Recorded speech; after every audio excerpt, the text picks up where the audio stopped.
General Muhoozi Kainerugaba, I don't even know his credentials. I mean, I'm a lawyer and other things, not a military person, but I mean, I've seen people who have been around, have done all manner of things, and they're at particular ranks. But this one, maybe because it's Mr. Museveni's son, he kept shooting through the ranks. Museveni siye nanyini koti z'abantu. Tekiri nti nanyiza Museveni nti olwalo nti obuzibu butujjidde ensi ekome nedda. Museveni tulina eddembe okumwogerako. Bw'owulira eddoboozi eriwakanya Museveni ogwo si musango. Kati tebalina wano na bujulizi. Buli kaseera tebalina bujulizi. Bano baatuuka dde okufuna gye bayita mandatory bail bayabuwaze. Ebbanga eryesalira bwe lituuka. Tetwetaaga na kusaba. Wabula omulamuzi yagamba oyinaye abakweyimirira asobola n'omutanga teri amweyimiridde. Kubanga state attorney omutendeke atandika okunyoma retired chief magistrate oba tomutegeereramu ddala kubanga omulamuzi chief magistrate wembeera mu ordinary civil service amwe commissioner. Now if you start telling the commissioner that is not tasobola kweyimirira ate okweyimirira mutabanyiwe kasimanya ani asobola okweyimirira mutabanyi wange okusinga nze kuba nze mmanyi mwena muzaala manyi waasula manyi kyasobola okulya we waasobola okubeera kati neebuuza ate mwenyini ne yeekuba engalike agambye nze taata we sobola kumukomyawo ate naavaayo n'agamba onale bwe bali mwezo nti ate oyo kuba wa mukwano ate tasobola naye kati kubombi tukoleko ki. Okujja kwa Robert Kyagulanyi Bobi Wine mu political field y'eggwanga Uganda tekutaddeewo exposure yokka yaabo ababadde bakolagana ne gavumenti nga beerimbikira mu kubeera ku opposition, wabula kwongedde n'okwanika engeri ebitongole ebya gavumenti eby'enjawulo gye bikolera ku ntoli eza Mwami Yoweri Kaguta Tibahaburwa. Ebitongole ebiri meant okukolerera bannayuganda ng'ekya Judicial, njogera ku makooti, Paalamenti, ebbagiro ly'amateeka, byonna byongedde okulaga lwatu kuva mu mwaka gwa 2018 nti tebikolera ku mateeka ga ggwanga wabula bikolera ku ebyo Generali Yoweri Kaguta Tibahaburwa byayagala. Generali Muhoozi Kainerugaba ebibye byongedde okutabuka. Waliwo meeting eyatuuliddwamu olunaku lw'eggulo abakungu ba delegation okuva mu ggwanga eri Amerika bwetyo ekwatagana n'ebyokwerinda bwe yabadde nga eyagadde okumukyalirako omukulu bw'atyo n'abulawo. Ono yakiikiriddwa bukiikirirwa. Meeting eyo njirina ngenda kubeera nganji bawa ate era mu kanyomero ke kamu ne Generali Yoweri Kaguta Tibahaburwa yatudde n'abakulu ab'amagye okuva mu ggwanga erya Egypt era nga intention oba ekigendererwa kya meeting eno kyabadde kyakwongera kugumya military relationship. Ngenda kugirekeya Egypt kubanga mu mwaka guno gwokka n'oguwedde Generali Tibahaburwa ne mutabani we batudde obufofofo n'amagye ne badelegeti b'amagye ag'amawanga ag'enjawulo okwongera okugumya military cooperation oba enkolagana yaabwe ey'ebyokwerinda, of which ekyo kyo kirabwa n'ayonka naye tugendeyo kuvaayo kirabwa n'ayonka ekyo nti abakulu banoonya we beekwata kubanga eggwanga lye babadde lyeyinuliddeko ate kaakati libakubye omugongo. Babadde beeyinulidde ku mawanga agunga Russia, amawanga nga China okuvaayo okubayambako naye ate amawanga gano go gabakubye omugongo bwe kituuka ku byokwerinda ate nga balaba gavumenti ebava mu mitambo. Kati mu buli ngeri baba bateeka okufuna military cooperation oba enkolagana ey'ebyokwerinda n'amawanga agabeetoolodde agatali wala nnyo nti wabeerawo embeera yonna ng'etwala gavumenti ya NRM nga kaguddeyo UPDF gye twategedde obulungi nti kati ejje lya Mwami Yoweri Kaguta Tibahaburwa yekka liba lirina okufuna backup okuva mu mawanga ago. Emirundi emingi nno bino ebintu tebitera kuyamba badictator bonna kuba bantu bakulembera mawanga ge bakulembera nga bagafugira ku mudumu ogw'emmundu. Njagala tunuulira amawanga gonna agabadde gajja gawambibwamu bannakyemalira. Bannakyemalira abo babadde n'emmundu, babadde ne military military relationship oba cooperation n'amawanga agabeetoolodde ne munnange bino byonna ne bitabayamba. Njagala tutunuulire meeting ey'Abamerika ebaddewo ebe yabaddewo olunaku actually ebaddewo olwaleero meeting ebaddewo enkya olunaku olwaleero kigambibwa nti General Muhoozi Kainerugaba tabaddeewo mu kibuga Kampala mbw'abadde mu kyalo.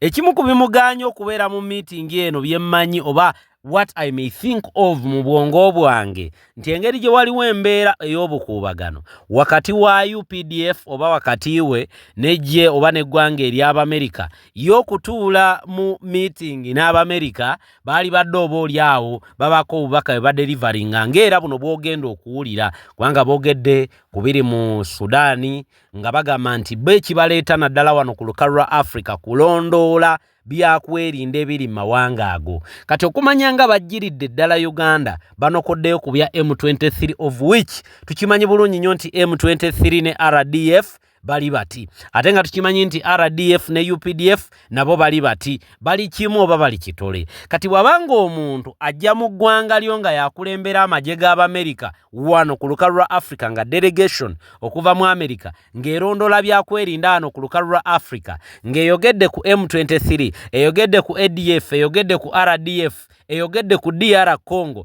ng'okimanyi bulungi nti ebigendererwa byo mu Congo tebiri straight forward era ng'okimanyi bulungi nti gw'omu ku bagambibwa mu alipoota eya UN amagye g'Abamerika gano gye gabadde gajja gagoberera nga bakimanyi nti nno gw'omu ku bavujjirira. Kati ate bw'ovaayo n'ogamba nti meeting eno eyatudde yakwongera kugumya cooperation yonna mu Amerika oba totulimbyemu ng'ate ebigambo ebyogeddwa mu Amerika oyo akiikiridde banne bikontana n'ebyo gwe byoyogedde mu ntandikwa tugenda kubanga ebigambo ebyo tubifuna. Mu video yemu Lop Joel alumye ogw'engulu. Lop Joel ayambalidde Generali Yoweri Kaguta ati bahabulwa ne mutabani we bw'atyo n'ayogera ne ku mbeera eri mu kibuga Kampala. Mawulire amalala ge gaamufumbiro okummibwa bail kooti olwaleero kawaŋŋamudde n'egamba nti ababadde bagenda omweyimirira nga bwe ntandikiddewo vidiyo eno kitaawe abaddeko omukulu bali mwezi Ronald Lord Mayor w'ekibuga Kampala abaddeko naye bwe batyo bamuganye okweyimirira mbu sikyaliwo ennyo n'abalala abafamire abadde baliment okweyimirira omukulu ono. Bannamateeka bo bagamba engeri gye kiri nti State Attorney abuliddwa obujulizi obulumika Waiswa Mufumbiro ne banne babadde bateekwa okumweyimirira babadde bateekwa okumuwa akakalu ne bw'aba tafunye bamweyimirira. Amateeka g'e Uganda nga gattapputwa mu ngeri ndala bamagistrate mu kooti nga bagatapputa mu ngeri ndala. In fact abatamanyi byafaayo bya famire ya Mufumbiro taata wa Mufumbiro yali munnamateeka era akyali munnamateeka eyawummula eyaliko chief magistrate omulamba nno. Kati bw'agenda mu kooti wetwogerera mu budde buno aba komishona woogaanira komishona wa kooti bw'aba ng'ali active woogaanira komishona wa kooti okweyimirira omuntu ng'ogamba nti nno talina bisaanyizo ani gw'ogenda okuwa opportunity okweyimirira omuntu oyo nga komishona wa kooti enkulu omuganye okweyimirira. Ebintu ebimu mu Uganda byongera kunamya gavumenti eno naddala ebikolebwa ku biragiro bya mwami Tibahabulwa. I don't know whether they know the rule of law oba bino ebintu babikola kagendeere nti akatubalageko kulyanyi katubalage nti ffe ba kitalo. I don't know. Anyway, katandike ne meeting eno ey'Abamerika. Meeting y'Abamerika eno ebaddewo enkya lunaku olwaleero nkugambye eggulo mwami Tibahabulwa yatudde n'aba Egypt.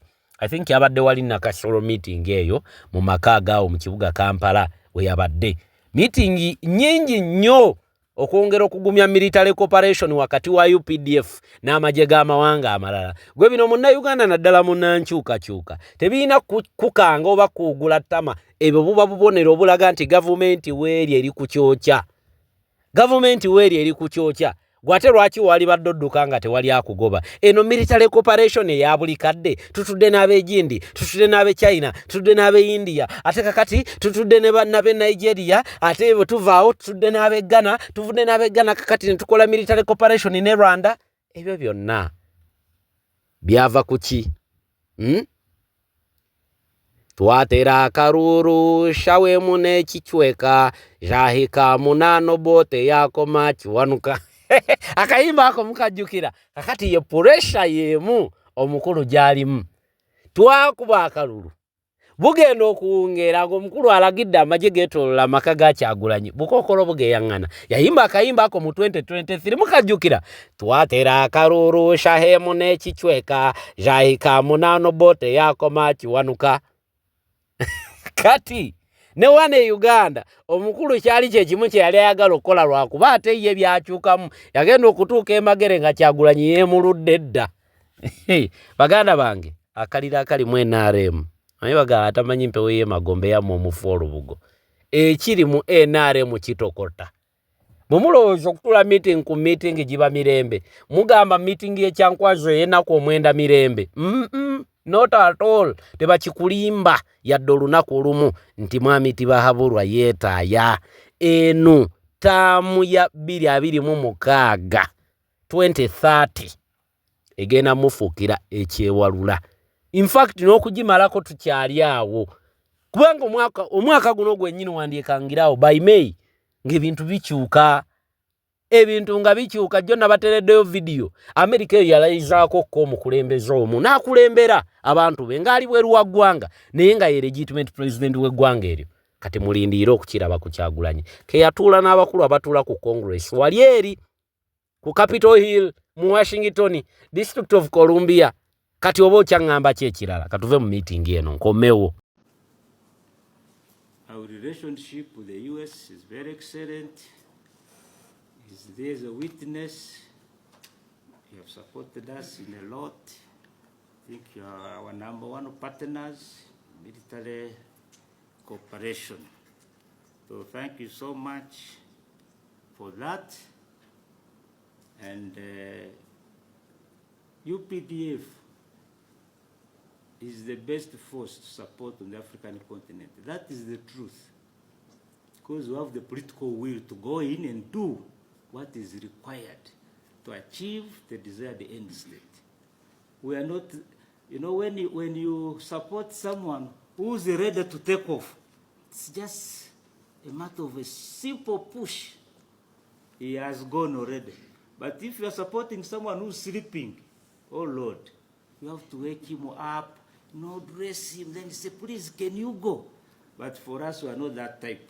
We try and educate our future leaders into understanding what Africa is, what Africa has to offer, and how to interact with it. So we've put an Africa program together that is quite robust, that covers a wide variety of topics.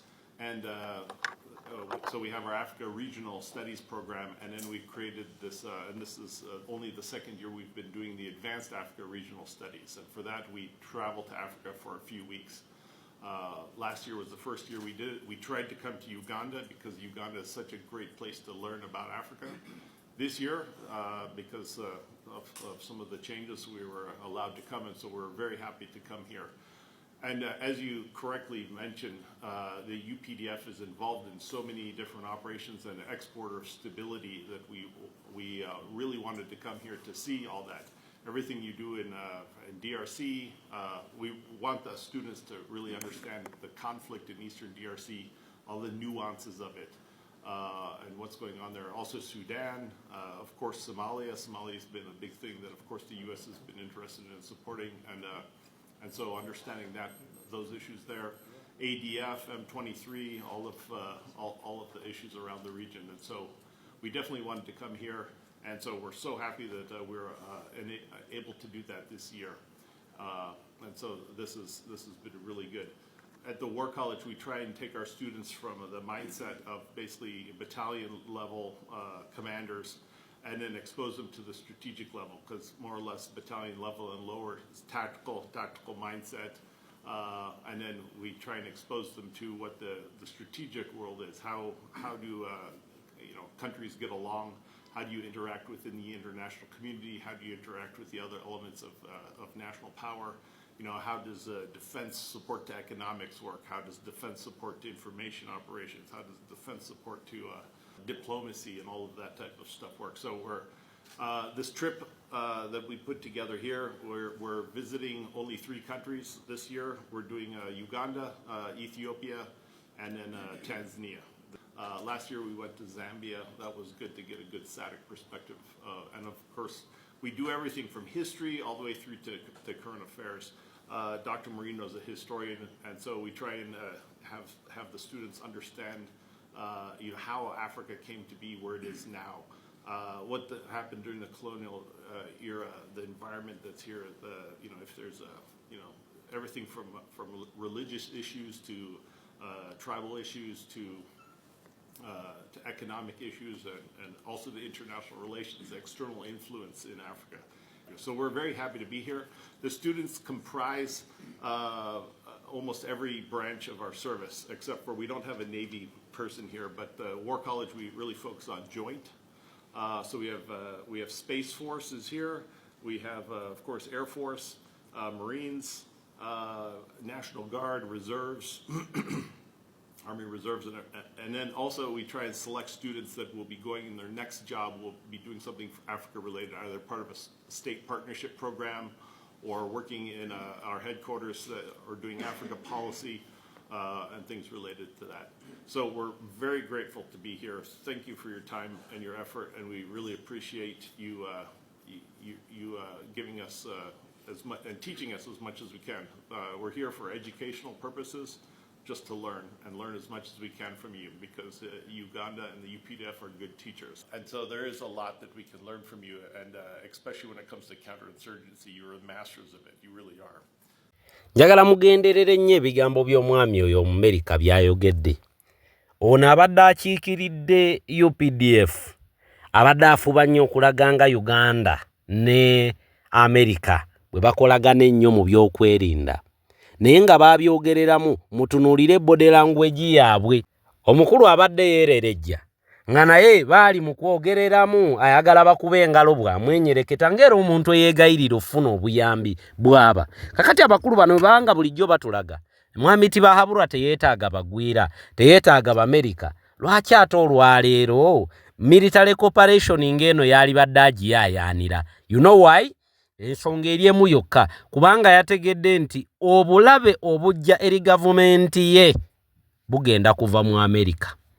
Yategedde nti emitawaana n'emiteeru emirerembe egyolekedde gavumenti ye gigenda fubutuka mu Amerika. Kati nga mu buli ngeri alina okumwenyereketa ono gwe baatumye, kubanga Abamerika balina obukyayi ku General Muhoozi Kayine Rugaba ono. Yabajoogadde ebbanga ddene, era nkiwa babadde bali ready okumumiitinga, okumulabako mu buntu, bawulire ye byayogera ku intaneti. Ddala bifaanagana n'ebyo nga abyogerera walinga abalabako. Ebyokubamanyira n'okubaleetako ejjoogo, balaba oba ddala kimwanguyira okubiddamu. Akamanyiro n'ejjoogero lyabadde ayogera nalyo aliddemu nga weebali awo. Omukulu yatidde meeting n'agamba mbu ali mu kyalo. Weewuunya alina helicopter.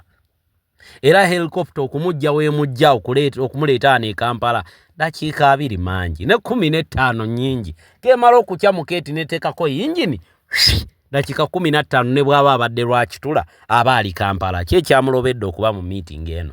Fear, kutya. Kakati ebyo nga tubitadde ku mabbali y'omukulu Joel Lop, gaali tagaanye kugimuyisaamu, but I think katandike n'ebibadde ku kooti ebya bail application eya Waiswa mu Fumbiro na biki bannamateeka bye boogedde bwe biti bwe bibadde. Instructions from the Honorable Waiswa Mufumbiro this morning were for us to beseech the constitutional mandate of this court, to beseech the judicial mandate of this court, to beseech compassion, kindness, and benevolence from the court in the special circumstances that the applicant lost his dear wife and he was only pleading for temporary relief to enable him bury his dear wife in accordance to the dying declaration of his wife, who wished for him to be by her side in her last moments while alive and before the burial. This court has said it does not have any of such. This court has said does not have the constitutional mandate. It does not have the discretion, but this court does not have the benevolence, does not have the kindness, does not have the compassion to release Honorable Waiswa Mufumbiro on bail because of the political nature of the case before it, which it deems serious in nature. So we are not so much surprised, but we thought this is one of the rarest moments that the judiciary had to redeem itself before the public. Even the act of them denying the public to participate. First, by appearing through Zoom, they had a link which had to be public. When they realized it was public, they disconnected it. Secondly, they denied the media to attend. So it is justice hidden, justice denied in a kangaroo way. It's not by the rule of law, by the rule of directions, political directions, which we believe are instructions to this court. So we shall not waste much more time. They have denied him the permission to bury his wife. Let's go and represent him in this burial. Where you were not as the media, because this court decided to lock the media out, even though they keep saying it's a public interest matter, but they're locking the public out. Something that really we found preposterous, pointing to the fact that there were instructions already to deny bail. We understand when we came here in the morning, there was a meeting, security and the judicial officers, perhaps to relay to them instructions that came from wherever. When we, as defense, presented the two sureties for Alex Waiswa Mufumbiro, previously we were presenting the father and the wife. Now the wife is deceased. So we presented the father and the Honorable Muhoozi Nsubuga, Kampala Lord Mayor elect. Bothersomely, the state prosecutor said surety number one, the father to Alex Waiswa, is very close to him. We don't think he'll be able to compel his son to come back to court because of the rigor of court. But then when he went to surety number two, he said Honorable Muhoozi is not close enough to Alex Waiswa, so he has no capacity to compel him to return to court. There's no proximity. Which dumbfounded us, because on the one hand you're saying this surety is too close. On the other hand you're saying this surety is not close at all. So what do you want? Who should we bring then? Because you don't want a family member, you don't want a non-family member. Who should we bring? But clearly that's to show you that the decision had already been taken, as we had that security meeting in the morning, to deny Alex Waiswa bail. It's very disturbing. We had thought the people of Uganda were waiting for the judiciary to redeem its image, because all that they have been seeing is bad after bad. That you lock up people for 6 years, trial doesn't kick off, you deny them bail and they are rotting in jail, the machetes and all the others. You know that the judicial officer goes and overturns an election where people overwhelmingly voted for somebody, even when they find ballot boxes were tampered with, it still says, no, this is your new MP, even though you didn't vote for this person. So increasingly the image of the judiciary has been soiled. And the people of Uganda were saying, there's now a glimmer of hope. The judiciary has got an opportunity to redeem its image in this matter, to see to it that they grant Waiswa bail, to go and bury his dear wife, because they denied him bail to go and take care of her. Sadly, the judiciary has missed that. It's a very unfortunate situation, as we have said.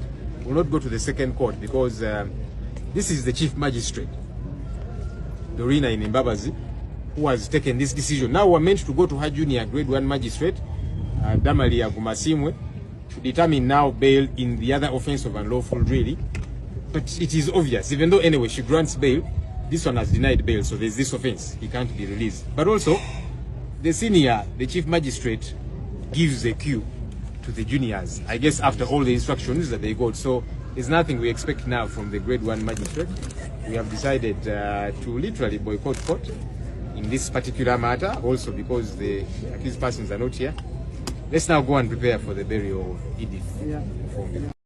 Kale, akatambike nkuteereddeawo waggulu ye military meeting eyabaddewo wakati wa General Yoweri Kaguta Tibahaburwa ne bannamagye oba delegation okuva mu Egypt. Eno yabaddewo lunaku lwaggulo omwami ono bwe yavudde ekyankwanzi bw'atyo najja atuula nabo. Bino byonna bubonero obulaga okweraliikirira n'okutya oba oli awo ku Munnayuganda kye yali badde alabanga ekitaliiwo mwami tibahabulwa ne banne kye bafuba okucreatingawo oba okutondawo.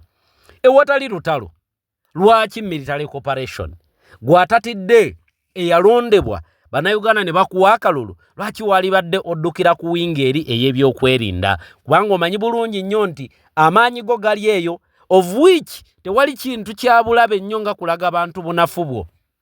Buli bw'olaga obunafu bwo mulabe waayita mu bunafu bwo ye n'agafuula amaanyi ge n'akuwangulira omwo. Kati abakulu bano abali eyo nkiwaako nako kabatuddemu.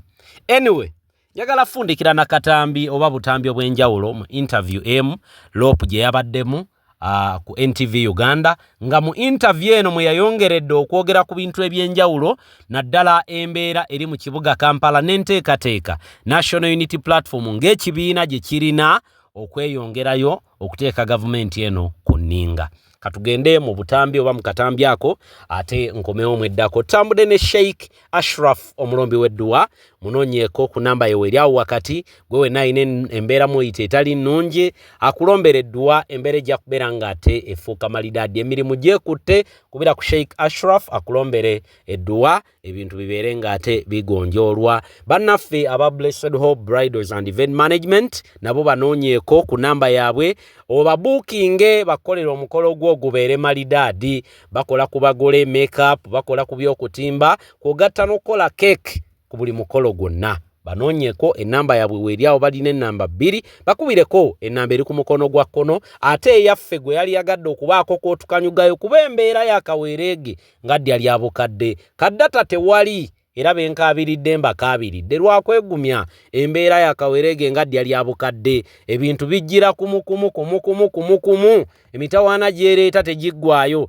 regardless to moving on obulamu ne bweyongerayo. Nolwekyo tekiŋŋaana kubagamba nti ayinayo kaayina munnange okakanyuga ku namba gy'olabawo ku mukono gwa ddyo waliwo ennamba 2 gw'olondako emu amannya ereeta mugenyi Anthony ojja kuba otuyambidde eddala oba oli awo kwongerayo enjiri eno ey'olutabaalo. Abankuumire katugende mu butambi buno mweraba. General Muhoozi Kainerugaba, I don't even know his credentials. I mean, I'm a lawyer and other things, not a military person, but I mean, I've seen people who have been around, have done all manner of things, and they're at particular ranks. But this one, maybe because he's Mr. Museveni's son, he kept shooting through the ranks. So anyhow, he apparently ordered the arrest of certain senior military officers. And then, eventually we see a picture of him and one of them, Brigadier Namanya, and then he said, yeah, I've had a conversation with him and I have forgiven him. I said, eh. So now Muhoozi imagines he has got the power and of life and death in his hands. That's where we are at. So even when you're a senior military officer, huffing and puffing, raiding NUP activities and beating up people, you're not safe, because if tomorrow he thinks you have annoyed him, he'll come for you. And you are at his whims and fancies to do whatever it is that he wants to do. Yesterday I was watching a news story on your news here at NTV. Mr. Museveni was speaking to MPs at Kyakoze. And he said, these MPs, yes, they stole taxpayers' money, but they approached me and I forgave them. He's in essence saying the judiciary is useless. It is in my pocket. Regime. Did Idi Amin Dada kill every Ugandan who was living in Uganda? No. So there you have your answer. So when, yeah, some NUP flag bearers get declared, and then you want to use that narrative, oh, but you say it's not a free and fair election. How come you were declared winner? Those who were declared, they went through hell. And just because some were declared does not mean that everything was okay. So just because, I mean, some people were killed and so on, there are those who, he didn't kill everybody.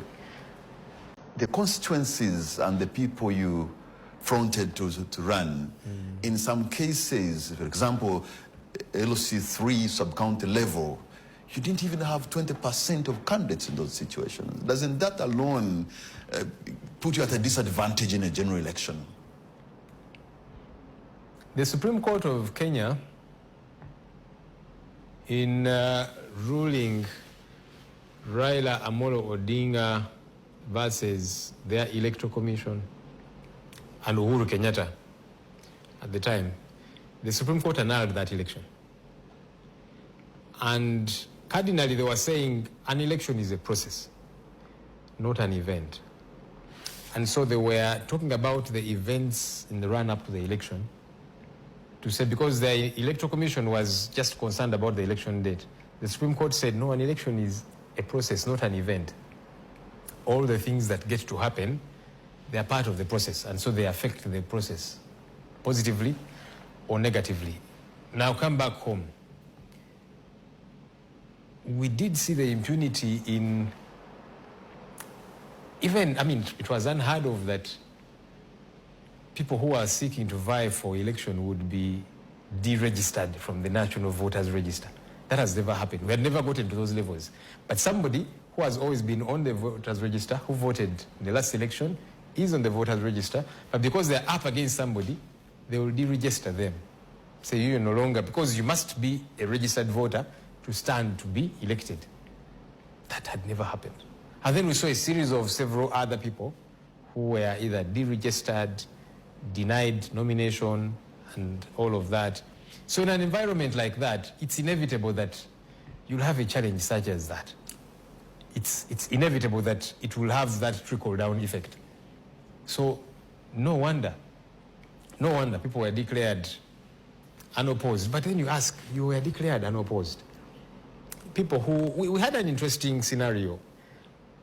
One of our flag bearers, our initial flag bearer, was a registered voter previously in Makindye. She transferred to Bukedia to go and stand. And the Electoral Commission, with